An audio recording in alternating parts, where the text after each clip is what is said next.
ตรงม่วงหิมห้อมเขาขายเป็นเส้นคือก็เขาคาสั่งเป็นเส้นหนังเย้าค่ะเนาะมันเส้นหนังเขาคายอยู่จ้องคนมีป้ายปิ่นยาก็เขาคาเดก็เดมี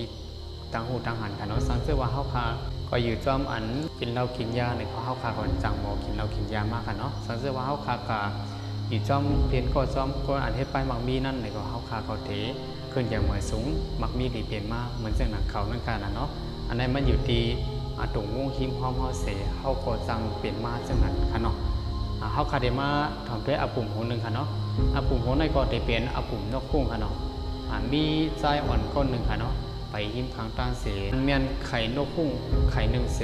มันใจก็จะเอามือไหวล้อไข่ไก่ห่างไก่ทั้งหลังเกินเขานั่นค่ะเนาะไหวเสกไข่ไก่ไรตั้งนกคุ้งได้อยากออกมาไหนก็ไก่ไรตั้งนกคุ้งในเขาตัดปานจำกันดอกบัวเยอะมากเลยครับมีอยู่วันหนึ่งเนี่ยนกคุ้งอันนี้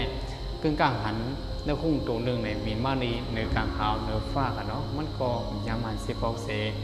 ส่งถามไก่นั่นว่าอันนี้เป็นอีสังไหนไก่นั่นก็จงตอบมันว่าอันนั้นเป็นนกคุ้งมันได้เป็นคุณอคำตัวมีปีกตั้งเสียงไหนเขาในเป็นไก่กล้วยเนี่ยมันจงตอบวันนี้เขาในมีตั้งเดมีไก่มีสูงเลยมันเข้าหลอกย้อนบัวเขาในหากินเจ้าหมินกุ้ยหาโคตรหาเขนอนห้าตึกเรือนห้าเนี่ยเจ้าในเหตุกินกุ้ยหนึ่งกันเนาะเดี๋ยวก็พุ่งตัวในก็จ่องเจ้าจัดปันมันเสตายกว่าอยู่กว่ามันไก่ตัวหนึ่งกุ้ยเนี่ยเพราะเขามาด้วยปุ่มมันได้ก็อยู่ที่นกพุ่งนั่นเนี่ยมันสร้างมินไก่ไล่เนาะมันสร้างมินไก่ไล่มันสร้างมินสูงไล่เนี่ยเด็บมันก็ผายงามันก็ผายเนาะสังเกตว่ามันไก่เงียบกินตัวไก่ห้าตัวนกห้าเนี่ยมันเงียบกินง่ายๆลงๆเนาะอยู่ที่มันเกิดมาอยู่ที่มันแตกมาซ้อมห้างไก่เสซ้อมไข่ไก่เสเจอจัดปานเหมือนหนังไก่ตัวหนึ่งของหมอเฮ็ดเหมือนหนัง